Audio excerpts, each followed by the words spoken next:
Alhamdulillah nahmaduhu wa nasta'inuhu wa nastaghfiruh wa na'udzu billahi min shururi anfusina wa min sayyiati a'malina may yahdihillahu fala mudilla lahu wa may yudlil fala hadiya lahu asyhadu an la ilaha illallah wahdahu la syarika lahu wa asyhadu anna Muhammadan abduhu wa rasuluhu amma ba'd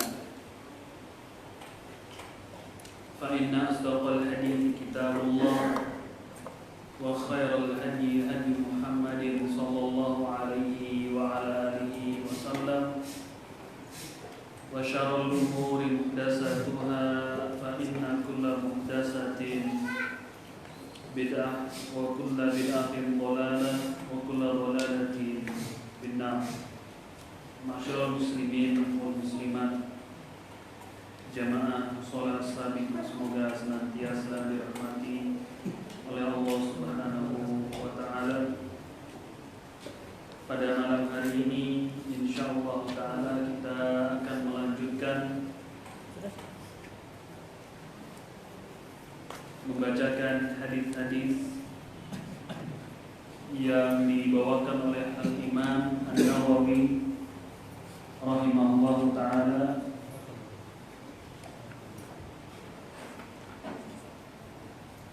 dan kita masih di hadis yang ke-7, yaitu sabda Rasulullah sallallahu alaihi wasallam, ad-dinun nasihatu, agama adalah nasihat. Qulna liman, lalu para sahabat mereka bertanya, untuk siapa wahai Rasulullah sallallahu alaihi wasallam? Qala lillahi, yang pertama nasihat untuk Allah, wali kitabi, kemudian juga nasihat untuk kitabnya yaitu Al-Quran, wali rasuli, kemudian juga nasihat untuk rasulnya, wali a'immatil muslimina, kemudian juga agama ini adalah nasihat untuk para a'immah yaitu pemimpin kaum muslimin, wa 'ammatihim, dan juga nasihat bagi kaum muslimin secara umum. Rawahu Muslimun. Hadis ini diriwayatkan oleh Al-Imam Muslim rahimahullah, semoga Allah merahmati beliau. Baik, pada pekan yang lalu kita membacakan syarah atau penjelasan dari hadis kita yang ke-7 ini dari Al-Imam Ibnu Shalah rahimahullahu ta'ala.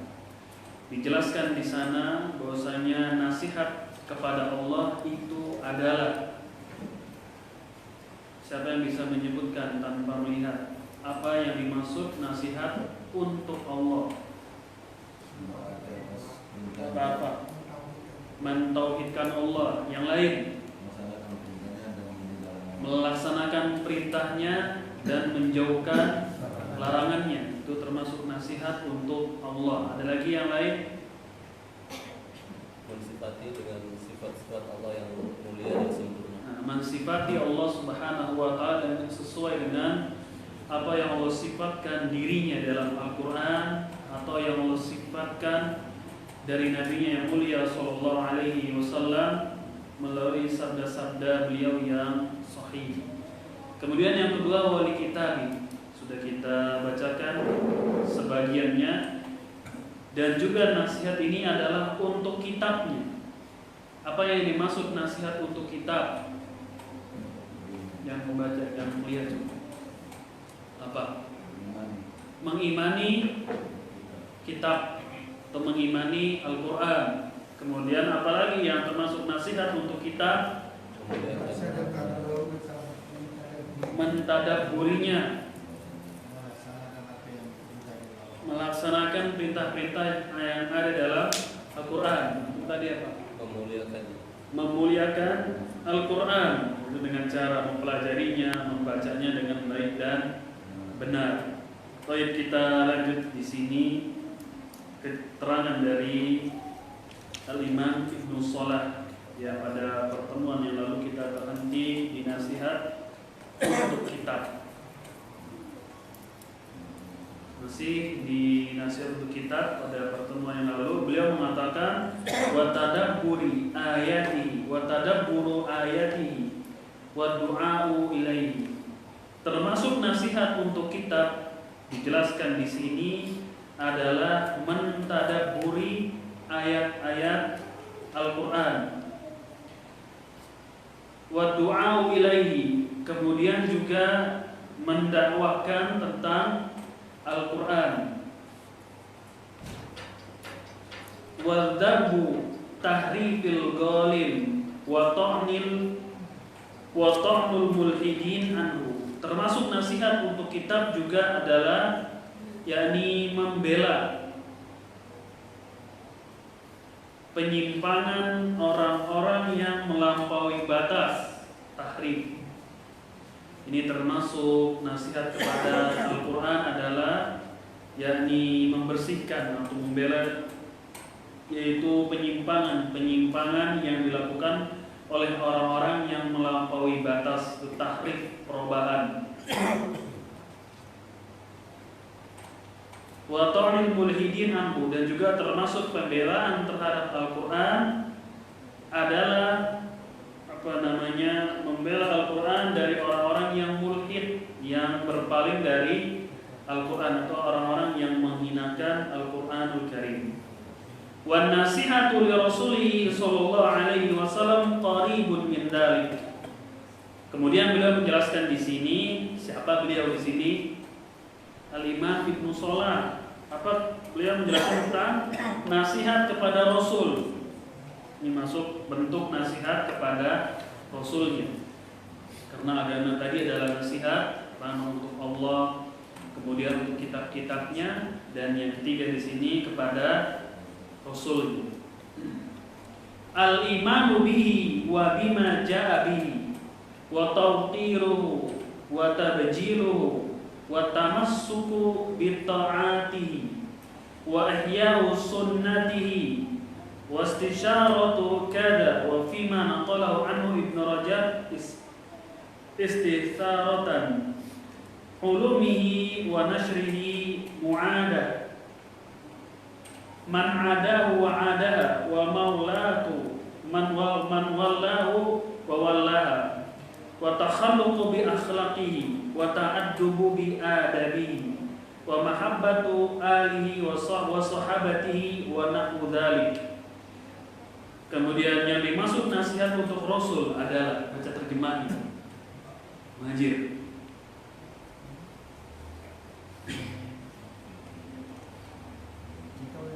Kepada para imam. Nasihat kepada Rasul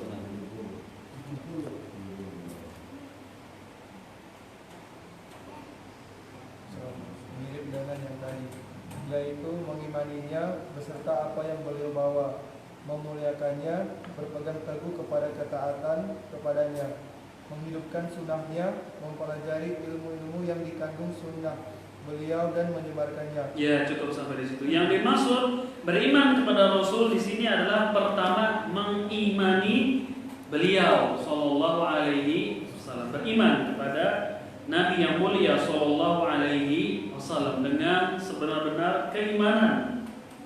Wa bima ja'a bihi, dan segala sesuatu yang datang dari Rasul sallallahu alaihi wasallam. Ini bentuk nasihat kepada Rasul adalah pertama kita wajib mengimani beliau sallallahu alaihi wasallam.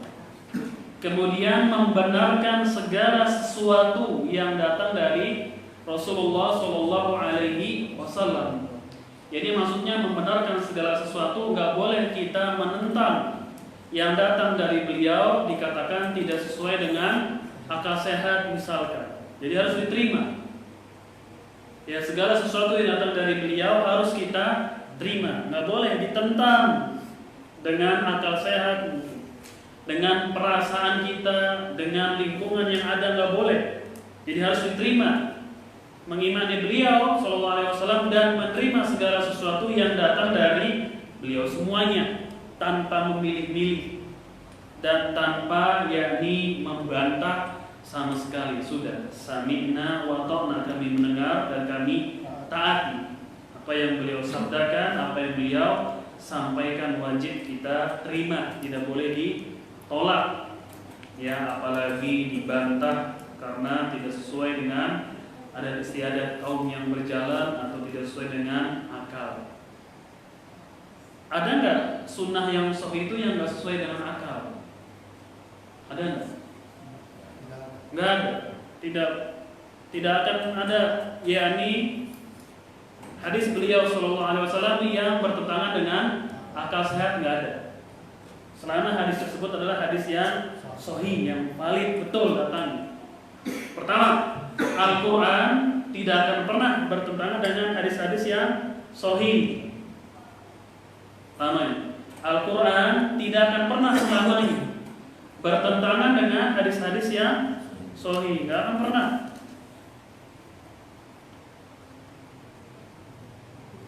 Kedua, Al-Quran dan hadis-hadis yang sahih tidak akan pernah bertentangan dengan akal. Al-Quran dan hadis Nabi yang mulia Muhammad Sallallahu Alaihi Wasallam yang sahih, yang valid, selamanya tidak akan pernah bertentangan dengan akal.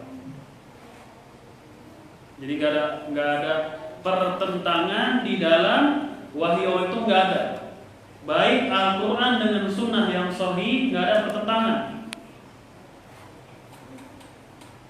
Atau Al-Quran dan sunnah yang sahih dengan akal tidak akan pernah selamanya bertentangan. Secara yakni mujmal umum. Kalau mau kita rinci lagi, catat baik-baik. Pertama, Al-Quran dengan Al-Quran selamanya tidak akan pernah ada pertentangan. Ini yang lebih rinci. Al-Quran dengan Al-Quran selamanya tidak akan pernah terjadi pertentangan, nggak ada, dan nggak bisa ditentang-tentangin. Tahu nggak ditentangin? Diaduin.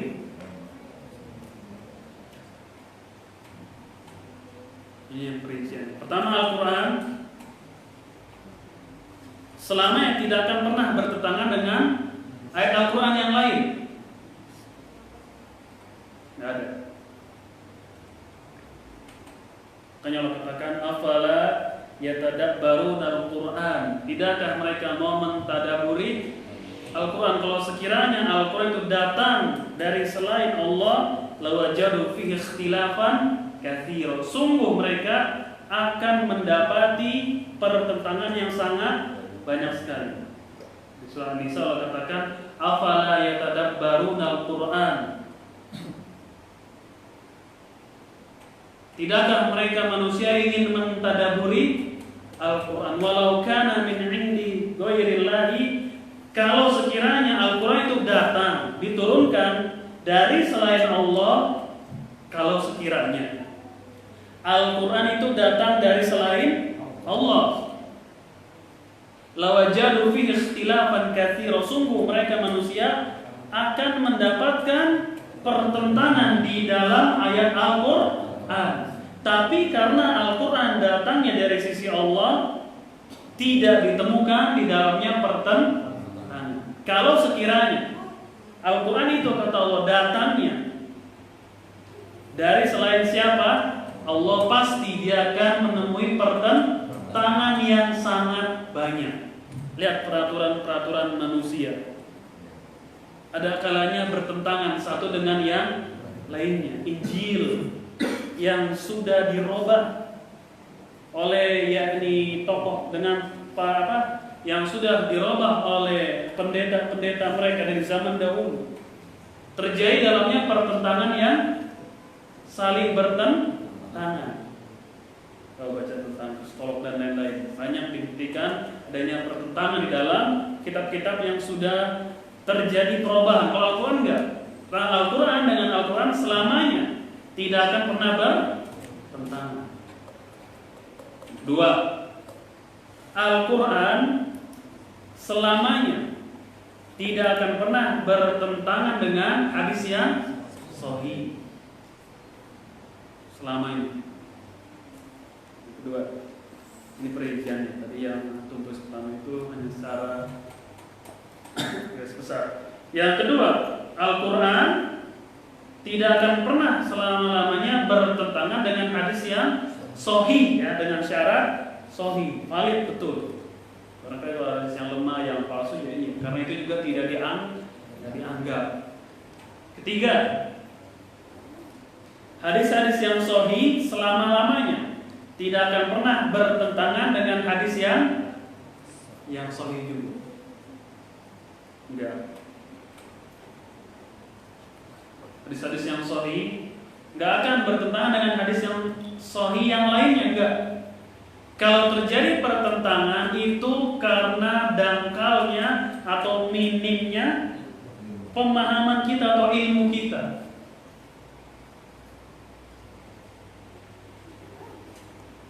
Kalau seakan-akan terjadi pertentangan antara hadis yang sahih dengan hadis sahih yang lainnya, itu karena minim pemahaman kita tentang hadis itu, minim ilmu kita tentang hadis tersebut.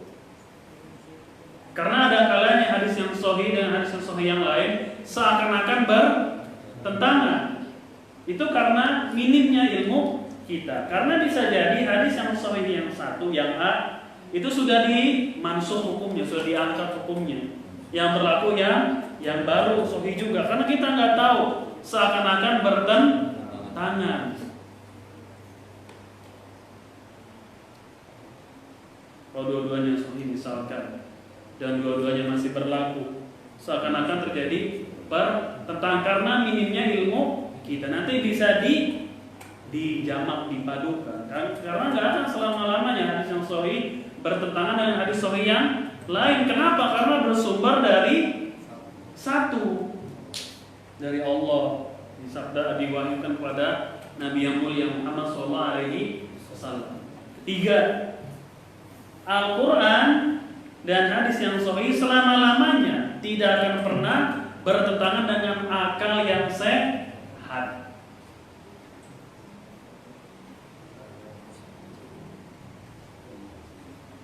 Akal yang sehatnya memiliki ketegasan, sehat sekali. Sebagaimana dikatakan oleh Syekhul Islam Ibnu Taimiyah, ini dalam kitab beliau Raddun 'alal Mantiqiyyin, beliau mengatakan, yakni tidak didapati dari nas-nas yang sahih itu pertentangan dari akal yang sehat. Pasti akal akan menerima kalau akalnya itu sehat. Maksudnya sehat bagaimana?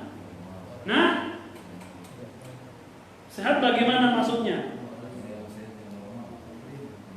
Ya, yang taslim, yang menerima keputusan wahyu. Bukan sehat maksudnya di sini adalah kalau orang gila, bukan. Sehat di sini maksudnya taslim dia, taslim. Kalau dia betul-betul taslim, pasti tidak akan pernah menemukan pertentangan kecuali akal yang sakit dia.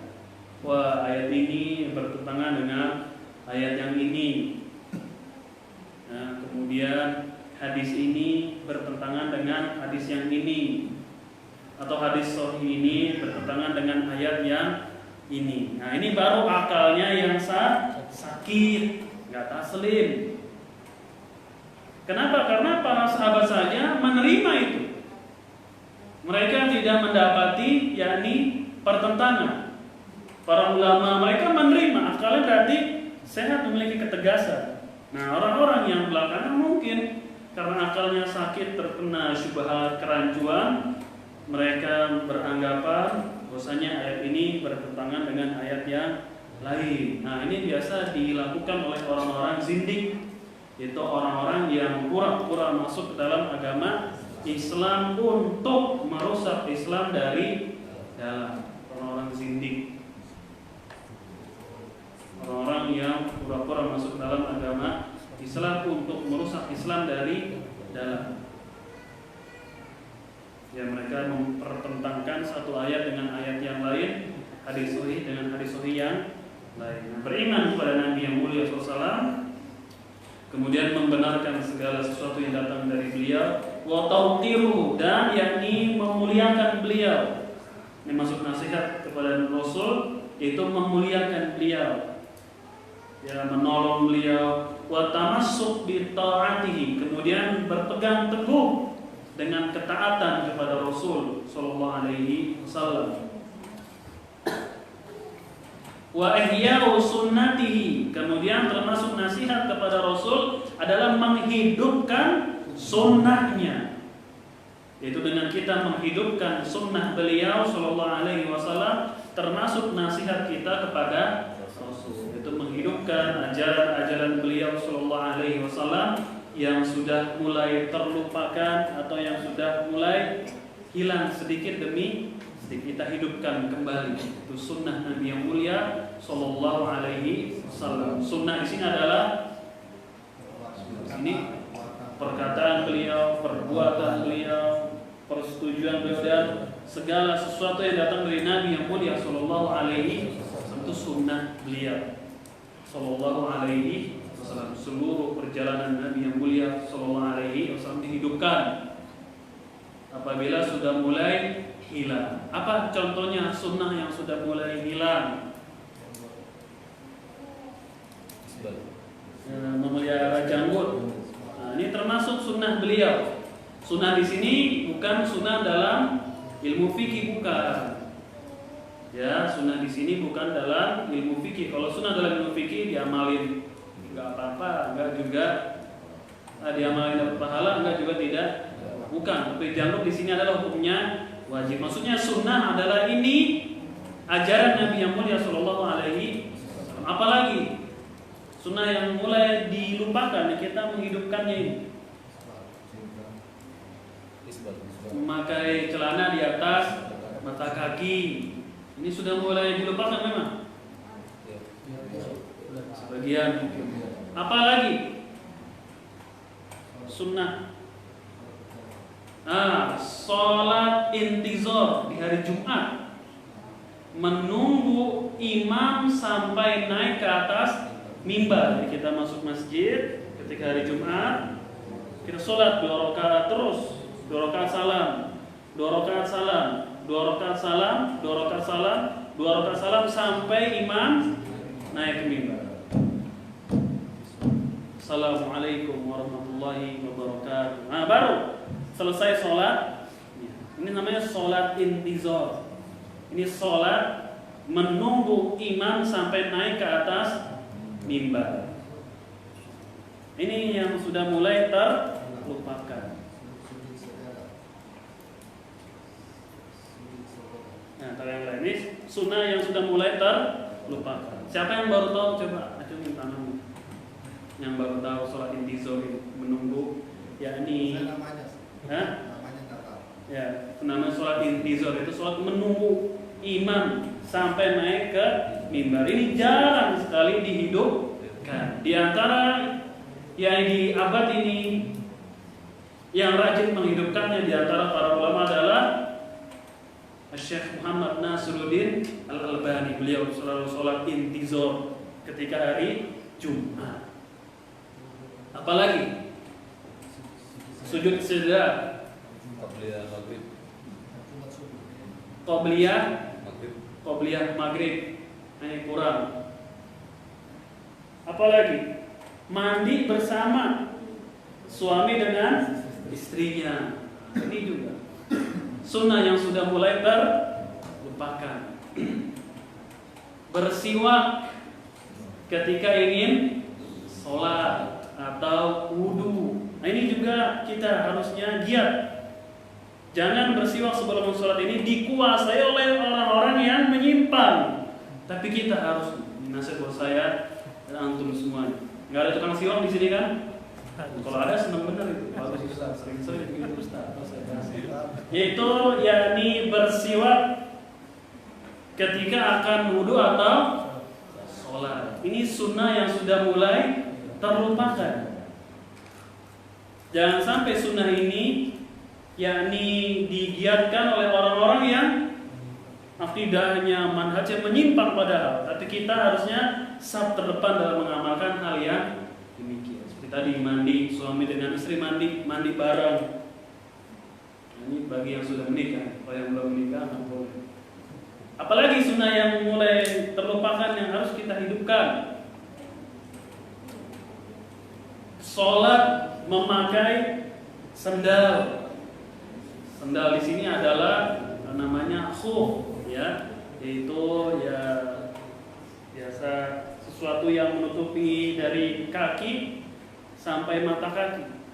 Biasanya terbuat dari kulit, khuf namanya. Nah, sholat menggunakan sendal seperti ini. Sendal di sini bukan kasogi, kafir dan lain-lain. Walau bukan, tapi khuf maksudnya pakai. Nah, itu termasuk juga sunnah yang sudah mulai terlupakan. Ini kita hidupkan. Kaos kaki bisa diganti kaos kaki, boleh, nggak apa-apa. Itu khuf namanya. Nanti pelajari. Apalagi selain itu yang sunnah ini sudah mulai hilang di masyarakat, terlupakan.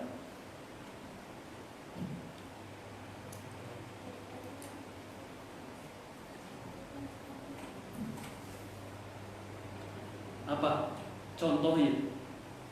Sebelum masuk kamar kecil. Enggak. Banyak itu. Apalagi? Ya pikirlah masing-masing. Ada tulisan Syekh. Antum baca tulisan Syekh Said Ruslan. Ya, Rizallahu Ta'ala seorang ulama di Mesir. Beliau punya buku sunnah-sunnah yang terlupakan. Tulisan Syekh Said Ruslan, Hafizahullah Ta'ala, seorang ulama di Mesir, itu sunnah-sunnah yang terlupakan. Maka hendaknya kita sebagai bentuk nasihat kita kepada Rasul menghidupkan sunnah-sunnah tersebut. Ya, menghidupkan sunnah tersebut. Kemudian juga termasuk nasihat kepada Rasul mempelajari tentang hadis, pelajari ilmu-ilmunya, dan juga menyebarkan hadis-hadis Nabi yang mulia Sallallahu Alaihi Wasallam. Tapi hadis-hadis yang sahih saja, yang valid betul-betul dari beliau Sallallahu Alaihi Wasallam. Dan seterusnya dijelaskan di sini oleh Al-Imam Sholat, kita bisa baca. Dan juga beliau mengatakan wa takhalluq bi akhlaqihi, kemudian juga berakhlak dengan akhlaknya Nabi yang mulia Sallallahu Alaihi Wasallam, wa ta'addub, dan juga beradab dengan adabnya Nabi yang mulia Sallallahu Alaihi Wasallam, termasuk nasihat kepada beliau. Kemudian mencintai keluarganya beliau, itu ahlu bait, wa sahabatihi, dan juga para sahabat beliau dan yang lainnya. Itu intinya bentuk nasihat kepada Rasul, mengimani beliau SAW, mencintai beliau, memuliakannya, menghidupkan sunnahnya, menerima segala sesuatu yang datang dari beliau. Ya, hanya kita menginginkan amalan yang datang dari beliau Sallallahu Alaihi Wasallam, dan yang lain. Kemudian lanjut di sini. Wan nasihatu li a'immatil muslimin ay li khulafaihim wa qadatihim. Yang dimaksud nasihat untuk para pemimpin kaum muslimin adalah khulafa mereka, yaitu pemimpin-pemimpin mereka. Kalau kita di sini yakni presiden. Ya, a'immah muslimin di dalamnya adalah para pemimpin-pemimpin kaum muslimin, seperti Bapak Presiden atau raja-raja mereka, atau juga para ulama. Ini nasihat bentuk juga nasihat kepada para ulama. Baca artinya untuk lanjut mengaji. Yaitu para pemimpin mereka adalah tolong menolong bersama mereka di atas kebenaran dan mentaati mereka di dalamnya, mengingatkan mereka dengan lemah lembut, menghindari pemberontakan terhadap mereka, mendoakan mereka taufik, dan mengajak orang lain untuk melakukan semua itu. Ya, nasihat kepada pemimpin kaum muslimin, yaitu para umarah dan juga ulama mereka, yaitu saling tolong menolong dengan mereka dalam kebenaran dan mentaati mereka. Itu wajibnya kita mentaati pemimpin kaum muslimin selama perintah tersebut tidak bertentangan dengan syariat.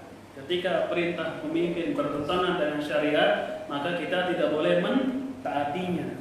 Tidak boleh mentaati perintah pemimpin yang tidak sesuai dengan syariat. Namun bukan berarti kita memberontak kepada mereka. Enggak. Tetap itu sifat kita Ahlussunnah wal Jamaah itu pertengahan terhadap pemimpin. Ya, pertengahan kepada pemimpin. Kita memerintahkan tidak boleh memberontak kepada siapa? Pemimpin kita, menghormati mereka, menjaga kewibawaan pemimpin kita. Di satu sisi kita juga tidak menjilat mereka. Yaitu kalau misalkan mereka salah nggak kita turuti, tidak, nggak boleh kita menuruti perintah pemimpin kita yang tidak sesuai dengan syariat. Tidak segala sesuatu kebijakan atau perintah pemimpin kita turuti secara mutlak, enggak.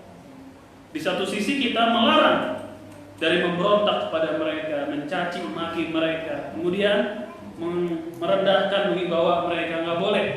Di sisi yang lain juga kita tidak menjilat pemerintah, yaitu membenarkan segala sesuatu yang datang dari mereka, enggak. Kita pilih dari perintah-perintah mereka itu yang sesuai dengan syariat. Kalau tidak sesuai dengan syariat, kita tidak boleh taat.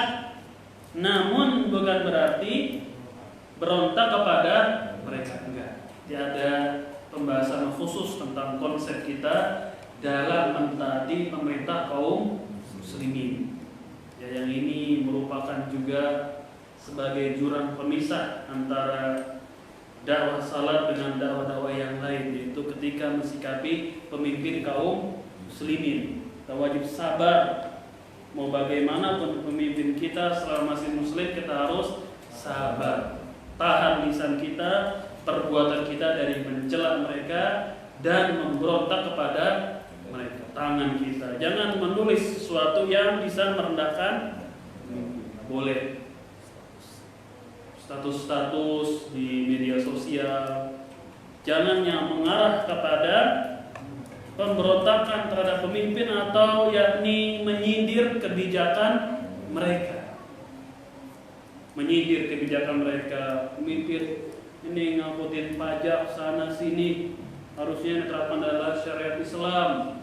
Ini nggak benar, pemimpin kita senantiasa menarik pajak, duitnya juga nggak tahu dibawa kemana. Jangan, ini tidak diperbolehkan. Kita mencaci maki mereka. Kalau ingin menasihati, bagaimana? Datang langsung bertemu kepada pemimpin itu, 4 mata, dengan cara sopan. Makanya Nabi mengatakan, man arada an yansali sultanin. Kata Nabi SAW, siapa yang ingin menasihati pemimpin, fala yabdu alaniyatan, jangan dia nasihati terang-terangan. Nabi mengatakan siapa yang ingin menasihati pemimpin, atau pemimpin kaum muslimin, jangan terang-terangan. Falyakhud biyadi, ambil tangannya aja. Falyakhruwabi, berduaanlah dengannya. Kalau diterima nasihat tersebut, fazaka, ini kita inginkan. Kalau diterima nasihat kita, itu yang kita inginkan. Kalau tidak diterima nasihat kita, sungguh kata Nabi SAW, kita sudah menyampaikan hak kita. Ini hadis riwayat Imam Ahmad. Jadi nggak boleh menasihati pemimpin kaum muslimin secara terang-terangan atau di hadapan khalayak umum.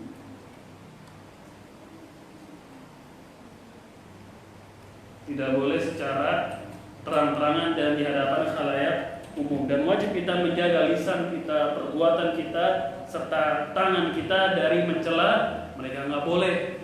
Tetap sabar. Walaupun diambil harta kita, dicambuk punggung kita, sabar. Kata Nabi SAW, sabar. Tidak boleh memberontak kecuali pemimpinnya kafir. Kalau kafir, dilihat. Kalau kita memberontak ini terjadi maslahat atau mudarat yang lebih besar, dilihat lagi. Pemimpinnya kafir misalkan, dengan menggulingkan mereka terjadi maslahat atau mudarat. Kalau memberontak kepada pemimpin yang kafir ini terjadi mudarat, justru tertumpah darah kaum muslimin. Akan habis kaum muslimin, terjadi mudarat sudah. Berarti sampai memiliki kekuatan. Tapi alhamdulillah pemimpin kita dari tahun jebot, dari pertama di negara berdiri sampai hari ini adalah seorang muslim. Muslim dengan segala kekurangannya. Sama sebagai kita muslim ada kekurangan. Makanya tolong menolong kepada mereka di atas ketaatan dan mentaati mereka. Mentaati di sini sesuai dengan koridor syariat. Kalau diperintahkan nggak boleh sholat berjamaah, nggak boleh bayar zakat, jangan puasa Ramadan, taat atau tidak? Enggak. Tetap kita sholat, tetap kita bayar zakat, tetap sholat berjamaah. Karena perintahnya tidak sesuai dengan syariat. Tapi tetap tidak boleh memberontak. Kalau ingin ngasih nasihat tadi ada jalurnya, tidak boleh sembarangan. Karena menasihati seorang muslim saja harus dilakukan adab-adabnya. Kita sama kaum muslimin ini ya, bukan apa-apa. Harus dijaga nggak? Harus dijaga baik-baik. Nggak boleh marah-marah, nggak boleh teriak-teriak. Jangan di hadapan umum misal. Apalagi terhadap pemimpin kaum muslimin. Lebih lagi untuk dijaga. Nah ini panas nih biasa jemur di Monas. Kemudian wa tanbihim wa tadhkirihim birifqin wa lutfin. Kemudian mengingatkan mereka, menasihati mereka birifqin dengan lembut, wa lutfin yaitu dengan lemah lembut. Menasihati mereka, mengingatkan kesalahan mereka dengan lemah lembut. Kemudian juga menghindarkan kita dari keluar dalam ketaatan. Jangan kita keluar dari ketaatan kepada pemimpin atau keluar dari kekuasaan pemimpin dengan sebab alasan misalkan pemimpinnya tidak menerapkan syariat Islam, lalu kita keluar furuz memberontak kepada pemimpin tersebut. Nggak boleh. Indonesia negeri kafir sebagian orang. Indonesia ini negara kafir. Lalu dia keluar dari pemerintahan Muslim yang ada di Indonesia. Dia keluar karena meyakini negara Islam, negara Indonesia adalah negara kafir. Dia keluar dari kekuasaan pemimpin di Indonesia. Ini nggak boleh. Dan siapa bilang Indonesia negeri kafir? Siapa yang bilang Indonesia negeri kafir? Hanya orang-orang Khawarij saja dan orang-orang yang terkena syubhatnya Khawarij. Jelas Indonesia adalah negeri Muslim karena syiar terbesar dari agama Islam, rukun Islam yang berapa? Rukun Islam yang 5 tegak nggak di sini? Di Indonesia tegak. Azan ada di mana-mana. Salah satu ciri dari negara Islam adalah adanya azan. Coba Al-Imam An-Nawawi dalam kitab As-Shalah ketika mensyarah Sahih Muslim beliau terangkan di antara ciri negara Islam itu adanya azan. Itu ciri negara Islam. Oleh karena itu Nabi SAW kalau ingin menyerang sebuah tempat, sebuah desa, sebuah kota, dilihat ketika subuh. Di subuh itu ada azan atau tidak. Kalau terdengar azan berarti itu negara atau kota atau kampung Muslim. Indonesia bukan negara Islam, tapi negara kafir. Dia keluar dari ketaatan kepada pemerintah. Tapi herannya masih stay tetap di mana? Di Indonesia. Masih pakai jalan pemerintah, masih memakai KTP dari pemerintah, apalagi masih pakai bahan bakar dari pemerintah, BPJS yang ada BPJS dari pemerintah dipakai, tapi menganggap pemerintahnya pemerintah. Harusnya bagaimana dia keluar dari Indonesia? Harusnya dia bawa truk besar, ambil tanah, itu laut, dia uruk di situ. Nah, tinggal di situ harusnya. Ya bawa apa, batu, tanah, cari laut di mana gitu yang bukan negara bukan kekuasaan siapa-siapa, dia cari, ya dia diuruk, tahu nggak diuruk? Bahasa kerennya apa?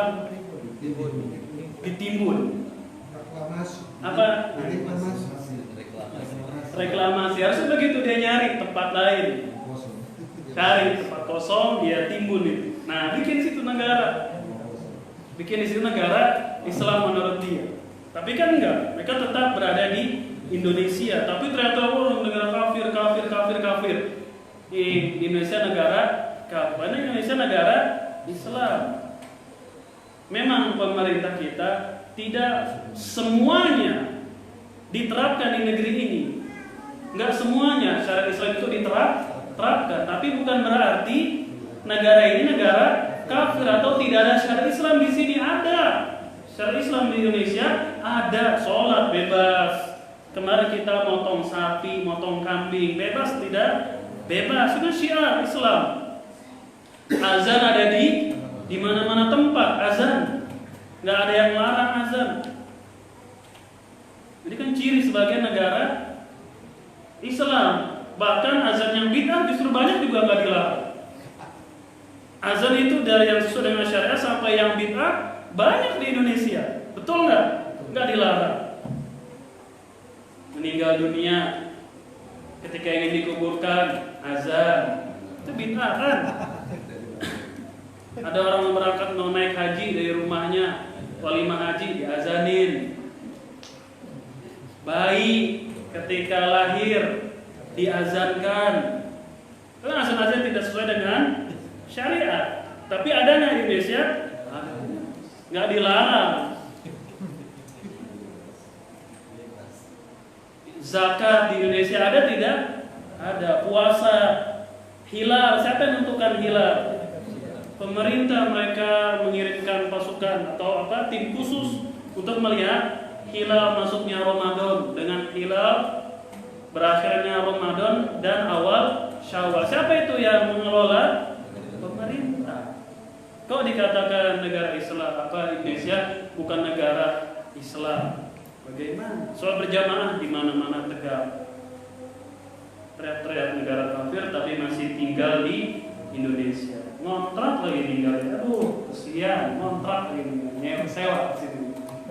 Tinggal di kontrakan tapi keyakinannya negara ini negara kafir. Kasian. Hidupnya seadanya hidupnya. Tapi menganggap negara ini negara kafir karena pemimpinnya demikian dan demikian. Nah, tidak boleh kita keluar dari kekuasaan pemimpin.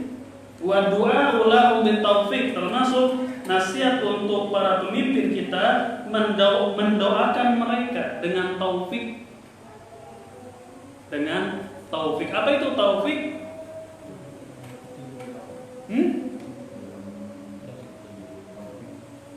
Oh, taufik.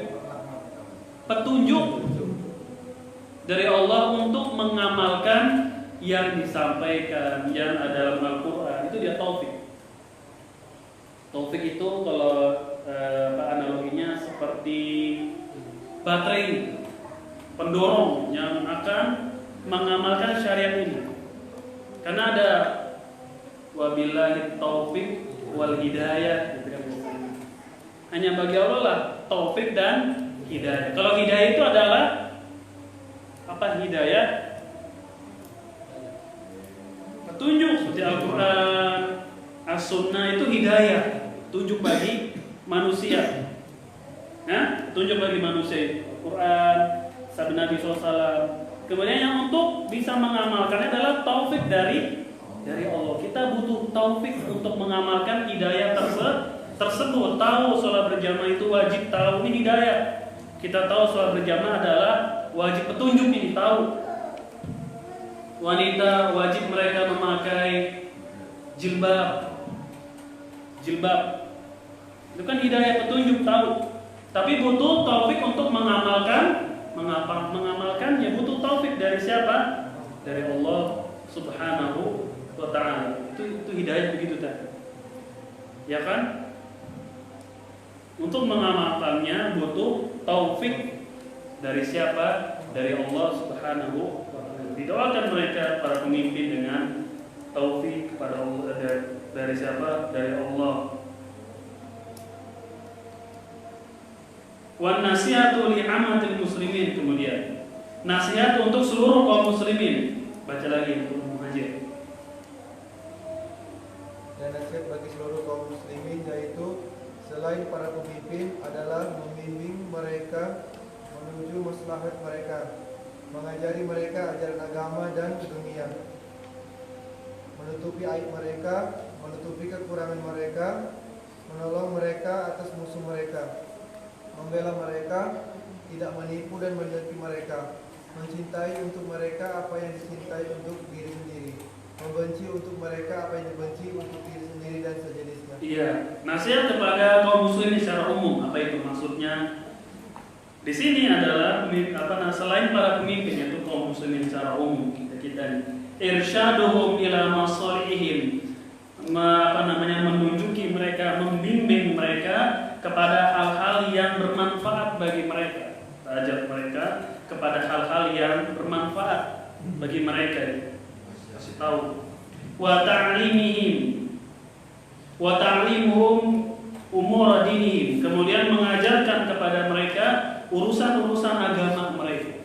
Seperti misalkan para ulama mereka mengadakan kajian itu sebagai bentuk nasihat kepada kaum muslimin, menulis buku-buku itu sebagai nasihat kepada kaum muslimin. Termasuk nasihat kepada kaum muslimin adalah mengajarkan mereka urusan agamanya, diajari kaum muslimin tentang agama mereka, dari yang anak-anak sampai yang orang dewasa, diajarkan mereka tentang sholat misalkan, kemudian tentang apalagi wudu, kemudian apalagi membaca Al-Quran, kemudian berpuasa yang benar itu seperti apa. Ini bentuk nasihat kepada kaum muslimin. Dan pelajaran yang paling penting, bahkan yang paling wajib nomor 1 yang diajarkan kepada kaum muslimin adalah perkara yang berkaitan dengan arkanul iman, dengan rukun iman yang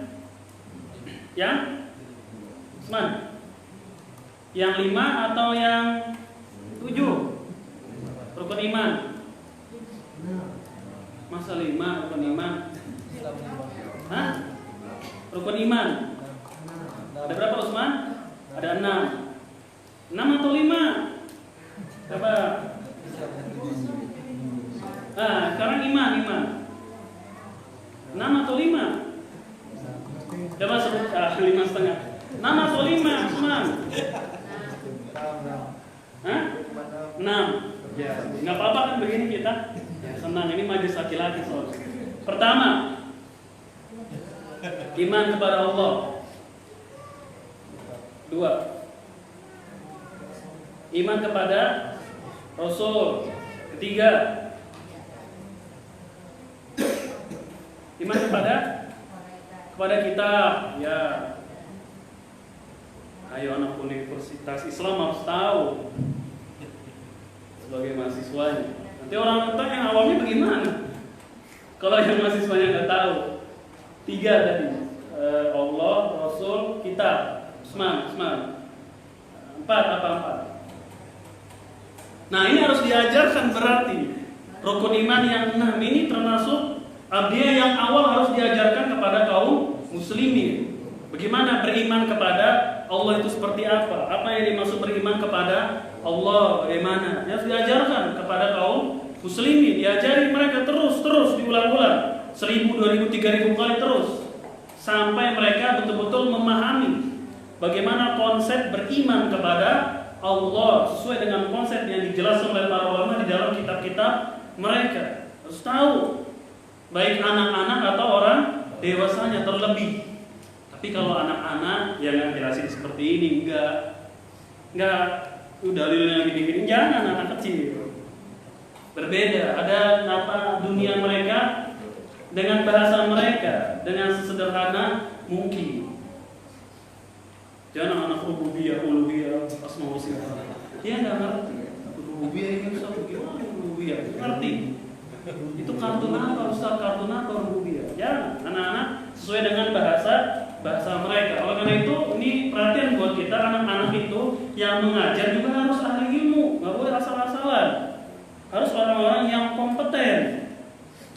Karena nggak ada bedanya nanti menerangkan konsep keimanan kepada orang dewasa dengan kepada anak-anak, nggak ada bedanya. Harus betul orang yang kompeten, jangan nyoba-nyoba. Belajar mengajar anak-anak, jangan. Betul-betul orang-orang yang ahli. Harus orang yang ahli, walaupun menangani siapa? Anak-anak TK, SD, SMP. Harus orang yang ahli. Terus sholat. Beda nggak ngajarin sholat? Prinsip sholat ya, gerakan-gerakannya kepada orang dewasa dan kepada anak-anak. Beda nggak? Beda atau tidak? Beda nggak? Nggak ada bedanya. Sama sholatnya. Ya masa ngajar anak-anak? Sekarang kita takbirul ihram. Allah, nggak sama. Sama kan? Karena yang ngajar anak-anak, ini anak, untuk anak begini Allah. Sama, metodenya mungkin, gaya bahasa bisa berbeda antara orang dewasa dengan anak-anak, ya kan? Kalau gaya bahasanya, gerak-gerik badan kita bisa berbeda. Maksud saya ngajar, ya bapak-bapak perhatikan, ngajar. Kalau kita ingin, kan nggak begitu, lain. Bahasanya juga luas kepada orang dewasa. Tapi gerakan-gerakannya, bacaan-bacaannya sama atau enggak? Sama. Berarti yang ngajar harus orang yang kompeten, orang yang ahli. Jangan malpraktek agama ini. Jangan orang-orang yang malpraktek aja itu ditangkap loh sama polisi. Benar nggak? Ada dokter nih, saya misalkan nih, saya beli buku-buku kedokteran di Gramedia, saya baca, pelajari, saya baca. Satu buku tamat, dua buku tamat, ngerti. Buka praktek. Dokter sana ada pasti. Buka di sini. Nggak punya surat apa namanya? Izinnya kan, ada prosesnya kan? Diapain sama polisi dia? Bukan namanya ganti. Siapa jadi ditangkap oleh siapa? Polisi ini malpraktek. Suntikan buat kebo, kok disuntik buat manusia.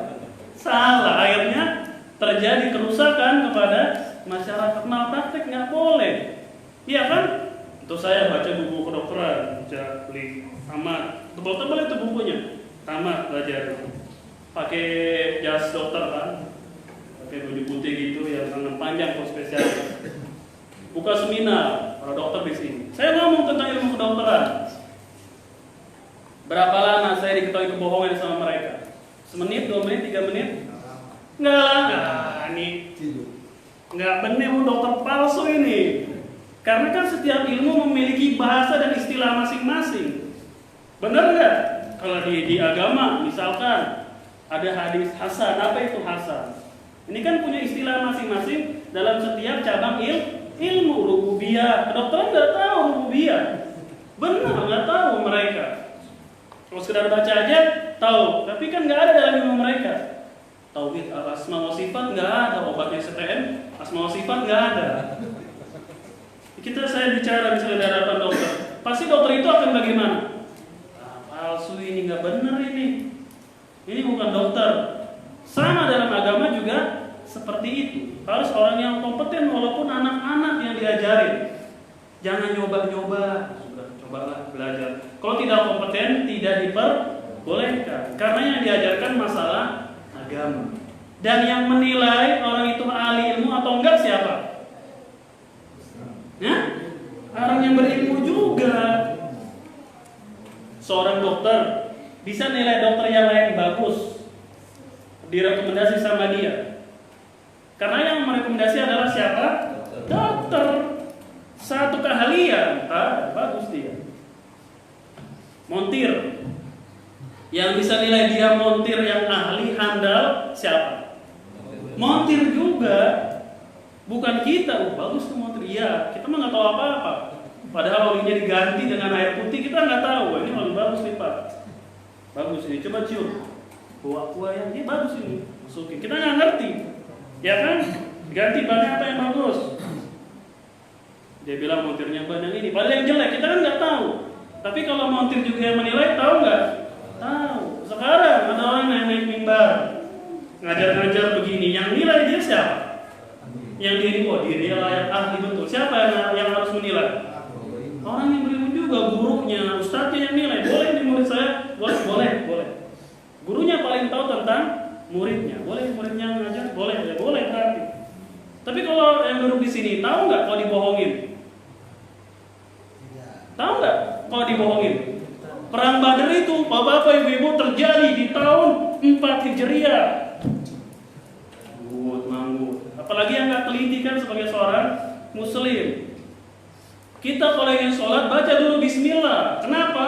Karena sesuatu itu harus diawali dengan bismillah. Jadi kalau mau sholat, bismillah, Allahu Akbar. Bisa bantah nggak? Kalau awam, bisa bantah nggak? Hah? Nggak bisa. Karena nggak tahu.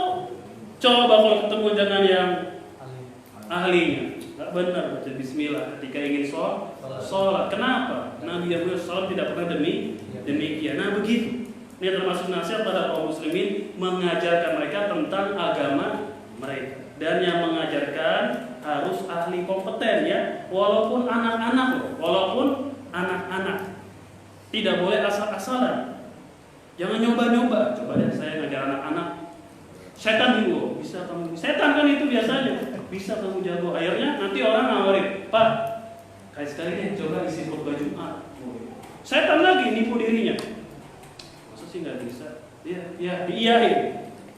Coba-coba. Akhirnya dia baca-baca dan terus nanti Pak, sekali isi kultum kalau Ramadan. Naik lagi terus. Itu terus digoda oleh siapa? Setan. Harus yang ahli. Walaupun ngajar anak kecil. Ya, ini bagi guru-guru TPA, guru-guru TPQ, harus orang-orang yang ahli dan kompeten. Ustaz kalau begitu yang ngajar sedikit dong? Iya sedikit, yang ngajar sedikit. Memang harus orang yang ahli.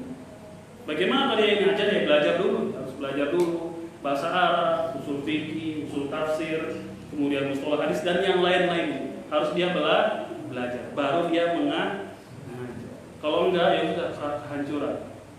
Kalau tidak maka terjadi kehancuran dalam bidang tersebut. Namanya Ustadz Karbitan. Tahu nggak Ustadz Karbit? Itu yang biasa keluar di bulan Ramadan. Habis itu udah nggak ke masjid lagi, nggak hukum lagi, nggak belajar lagi. Ada pertanyaan? Sebelum kita tutup, nanti kita lanjut pada pertemuan yang akan datang. Pertanyaan? Ya Pak. Waalaikumsalam warahmatullahi wabarakatuh.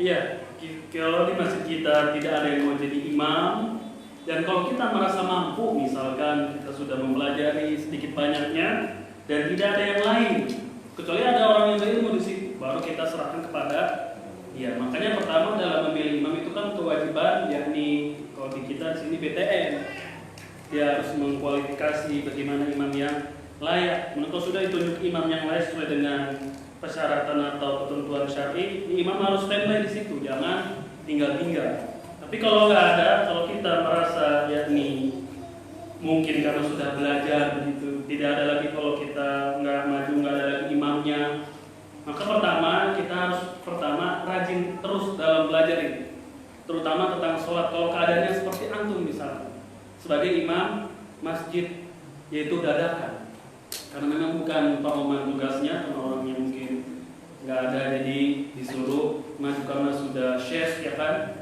Dari segi usia juga pastikan yang muda-muda agak agak ngedon, bahasa ngedon itu apa ya?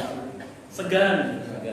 Maka kita belajar terus bagaimana fikih tentang sholat. Kemudian kita rajin-rajin bagus atau memperbaiki tajwid kita pada guru yang kompeten juga, yang betul-betul dia pelajar juga. Kemudian fikihnya kita pelajari, baca terus.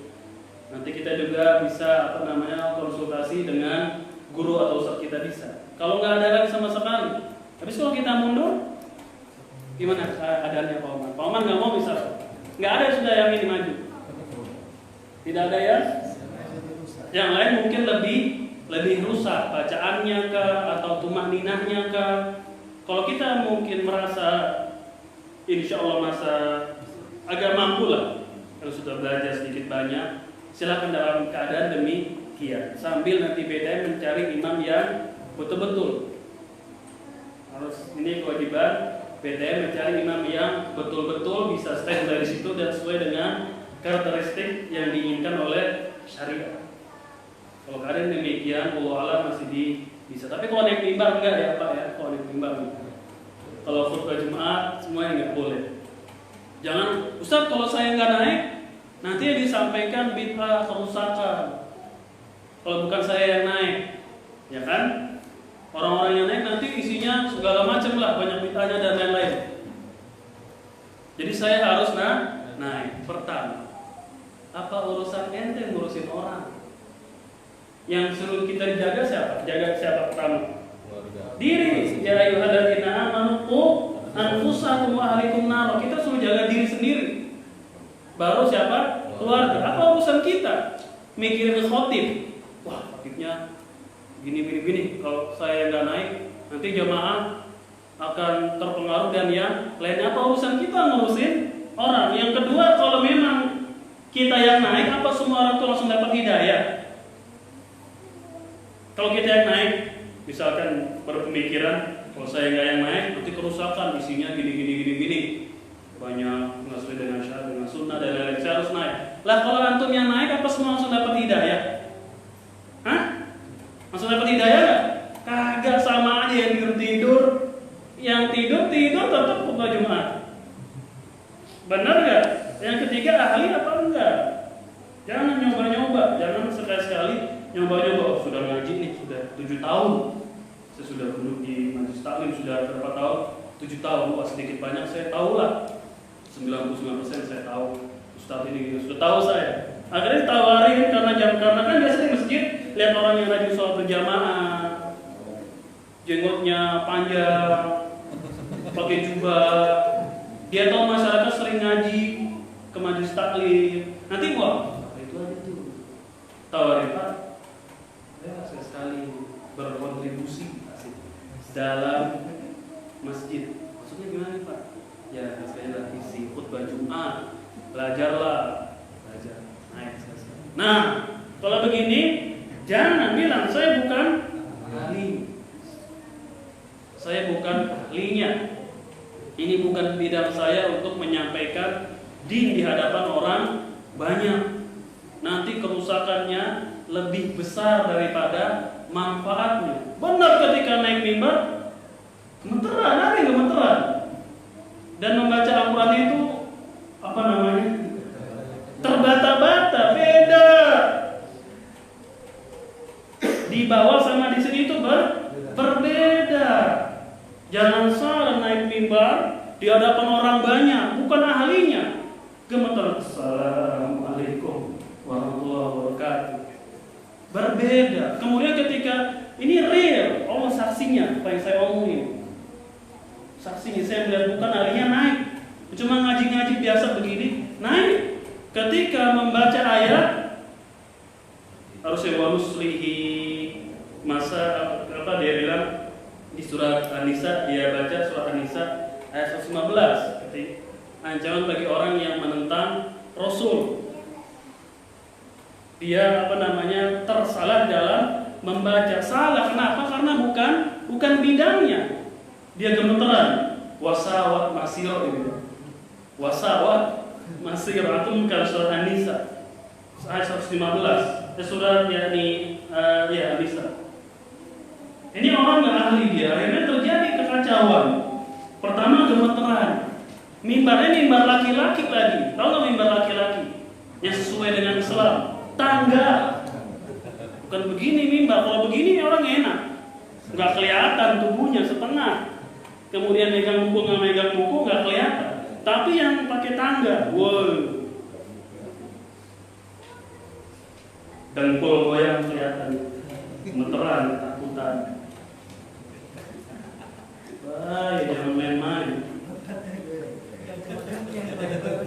Terat, keringetan. Nah, di 119 harusnya wasaat masiro, wasawat dia bilang, wasawat masiro. Itu ya kesalahan. Jangan kalau bukan ahlinya, jangan coba-coba. Berbeda. Itu syaitan. Jangan untuk naik-naik mimbar kalau bukan ahli. Ya Allah, fakir keadaan seperti Pak Oman, mungkin barangkali dalam jangka pendek masih diperbolehkan. Sambil ngasih masukan, cari yakni BBM imam yang tak. Ya Allah, yang lain. Ya, Pak. Menyambung penjelasan dari Ustaz tadi tentang ngaji dalam menerima tawaran dari Aplikasi. diajak memberikan ceramah atau apa musik. Iya, nasihat. Terus bagaimana kaitan dengan Ustaz fatwa Sobihah? Iya. Bagaimana kaitannya dengan itu? Iya. Langsung. Dengan soal walasar atau sopil hak atau sopil sabar. Nah itu orang beriman saling menasihati dalam kebenaran dan sabar. Kita sudah sebutkan pada pertemuan yang lalu kalau nasihat secara umum yakni bukan berdiri seperti ini di hadapan orang banyak, silakan. Kita saudara kita malas sholat, kita samperin. Pak, ayo kita sholat berjamaah. Ya itu. Bukan mengajar seperti itu tampil di hadapan orang banyak membicarakan tentang diri. Ini harus orang yang ahli. Seperti dokter-dokter itu yang sudah memiliki sertifikat. Harus membuka praktek sudah melewati koas ya kan? Koas ya kan? Koas. Sudah semua sudah ada prosedur ya. Lalu bagaimana seseorang yang bukan ahli, dia bahasa Arab nggak tahu, nahu sholat nggak pernah belajar. Dan untuk memahami syariat Islam harus dengan bahasa Arab ini. Makanya syarat mutlak seorang ustadz itu bisa bahasa Arab, baik nahu sorofnya, balaghahnya. Ini yang wajib dia mengetahui. Itu ilmu alat, itu penopang dia untuk berdakwah, itu dia ada penopangnya. Tapi kalau nasihat secara umum boleh, silakan secara umum. Bukan menasihati kaum muslimin di atas mimbar yang demikian. Ini ya sudah disabdakan oleh Nabi SAW. Beliau pernah bersabda, sayakunu zaman, akan datang sebuah zaman. Dan Nabi mengatakan, antum, kalian ini para sahabat, katsirul ulama'uhum, banyak sekali di kalangan kalian para ulamanya, wa qalilul khutaba'ukum, dan sedikit para penceramahnya. Dan kata Nabi SAW kepada para sahabat, antum ini di zaman yang banyak ulamanya dan sedikit penceramahnya. Dan nanti akan datang sebuah zaman katsir, banyak sekali penceramah mereka, sedikit ulamanya. Para sahabat ulamanya banyak, tapi penceramahnya sedikit. Nanti kata Nabi yang mulia akan datang sebuah zaman penceramahnya itu banyak, tapi ahli ilmunya sedikit. Ini zaman sekarang penceramah itu banyak, tapi ahli ilmu yang betul-betul berilmu sedikit. Berbeda antara penceramah dengan orang yang berilmu. Orang yang berilmu pasti bisa memberikan ceramah, bisa. Tapi penceramah belum tentu dia ahli dalam ilmu. Kan ngapalin satu lembar dalam semalam disampaikan di kultum subuh bisa nggak? Tanya sama Ustaz itu, Ustaz, tahu nggak nasikh wal mansukh? Pernah kejadian Ali ibn Abi Thalib. Suatu hari dia melewati masjid di sebuah masjid di Baghdad. Ali, sahabat Ali, dia ada orang berbicara di hadapan orang banyak, berceramah. Ada orang, sekumpulan orang berceramah, masih nasihat, ujangan lain-lain di hadapan orang. Ali bertanya kepada dia, wahai orang yang berbicara, ta'lamu an-nasikh wal mansukh? Engkau tahu nggak apa itu nasikh wal mansukh? Dia lagi ceramah pede gitu kan, lewat Ali bin Abi Thalib, ahli ilmu jelas, sahabat. Ali, orang lagi ceramah, ditanya sama Ali, wahai kau orang yang berbicara, wahai penceramah, tahu nggak ilmu nasikh wal mansukh? Dia bilang, lah adik saya nggak tahu. Halak tahu ahlak. Sungguh engkau telah binasa dan membinasakan orang lain.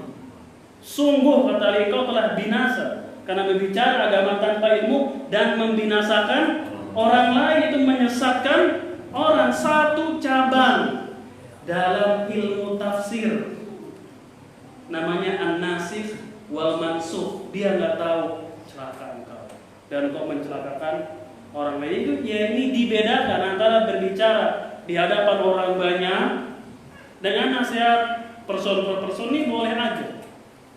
Tapi di hadapan orang banyak harus orang yang ahli. Coba tanya itu penceramahnya, Ustaz, tahu nggak nasikh wal mansukh? Sebentar ya, saya pulang dulu, 2 minggu saya balik lagi ke sini. Dia pulang dulu, baru dia nanti balik lagi 1 bulan, atau dia nggak balik-balik. Ya banyak penceramah sekarang. Isinya ya nih cuma sekedar apa namanya pintar retorika dan yang lainnya, enggak ada, cuma ngobrol di sini. Ini belum layak dia terbang, tapi sudah terbang, akhirnya jatuh di tengah jalan. Maka kalau hanya nasihat dari empat mata pada keluarga kita, tetangga kita secara ngasih tahu secara umum diperbolehkan. Tapi kalau berbicara di hadapan orang banyak, itu buka praktek bahasa kita, harus betul-betul sudah memenuhi persyaratan, itu kompeten betul-betul dalam ilmu tersebut. Dan juga yang harus kita mengetahui, harus ada rekomendasi. Tahu nggak rekomendasi? Tazkiyah dari siapa? Dari guru. Yang paling tahu seorang murid di pesantren kan, di sebuah universitas, siapanya? Guru. Fulan layak, boleh dia diterbangkan kemana ke masyarakat, boleh. Dia sudah betul-betul menguasai, supaya dia sudah tahu, baru sudah direkomendasi. Kalau nggak ada rekomendasi, boleh nggak? Dia langsung ngajar. Tahu-tahu sekolahnya nggak lulus, ngajar di tempat yang jauh, nggak ketahuan. Padahal gurunya ini nggak tahu dia ini sudah ngajar. Padahal murid ini belum layak. Akhirnya bagaimana ketika mengajar? Bangkrut. Ilmunya habis, sisanya dongeng. Gibah sana, gibah dongeng. Karena ilmunya sudah habis. Ya wallahu a'lam. Sudah pukul 7:30. Kalau ada pertanyaan, satu lagi. Ya, satu lagi. Ustaz, tadi kan disebutkan nasihat kepada Rasulullah SAW, salah satunya mencintai keluarga beliau. Nah, bagaimana dengan ada para ahli baik tapi akidahnya menyimpang? Bagaimana kita menyikapi? Kalau ada ahlul bait yang akidahnya menyimpang, maka kita disikapi dengan yang ditentukan oleh syariat. Bagaimana penyimpangannya dulu? Lihat, apakah dia penyimpangannya berupa kekufuran atau yang lain, nanti dilihat sudah keluar dari Islam atau belum. Ya, tapi wajib bagi kita untuk mencintai ahlul bait Nabi yang mulia sallallahu alaihi wasallam. Tapi betul-betul ahlul bait yang betul-betul jelas nasabnya kepada beliau sallallahu alaihi wasallam, bukan yang hanya sekedar pengakuan. Jadi kalau ada penyimpangan, lihat penyimpangannya seperti apa. Seperti Abu Jahal itu kan ahlul bait. Tapi bagaimana sikap kita? Tetap kita katakan dia salah, bahkan orang kafir. Lihat dari ahlul bait penyimpangannya seperti apa. Kalau dia tersalah ya kita nasihati. Enggak kita mencintai kesalahan ini, enggak dinasihati, dikasih tahu, kemudian dia kepada jalan yang benar. Tidak dikatakan dia ahlul bait, enggak apa-apa salah sedikit, enggak. kita harus ketegakkan al-amru bil ma'ruf wa nahyi 'anil munkar. Allah a'lam. Satu lagi. Iya, selesai. Imam sholat subuh berapa rakaat imamnya? 2 ya, pasal. Saya tidak tahu. Saya tanyakan harus baca apa ketika itu saya diam. Karena saya membaca ini saya diam atau ada orang yang membaca. Jadi saya ngomong artinya diam kan kita kan ketika tidak punya diam. Setelah itu dengan doanya jadi antara doa yang diajar. Cuma Rabbana wa lakal hamdu sudah tadi. Iya, selesai. Bukan orang-orang. Enggak. Rabbana wa lakal hamdu selesai. Jadi dia pun sudah dia kunut. Bagi yang berpendapat bahwasanya ketika imam kunut kita tidak ikut kunut, berangkat dari kunut itu adalah tidak ada dalilnya yang sahih. Maka ketika imamnya kunut kita tidak ikut kunut. Bagi yang ingin ikut kunut ya silahkan pilih. Kalau kita meyakini kunut tidak ada dalilnya, berarti itu bid'ah. Maka nggak boleh kita ikut hal yang bid'ah. Maka kita tidak kunut. Tapi bagi yang ingin kunut, mengikuti sebagian pendapat ulama, silahkan. Ya Allahu a'lam. Lalu bagaimana ketika imamnya kunut, kita cuma baca Rabbana wa lakal hamdu sudah aja diam sampai dia nanti sujud. Subhanakallahumma wa bihamdika asyhadu an la ilaha illa anta astaghfiruka wa atubu ilaik. Assalamualaikum.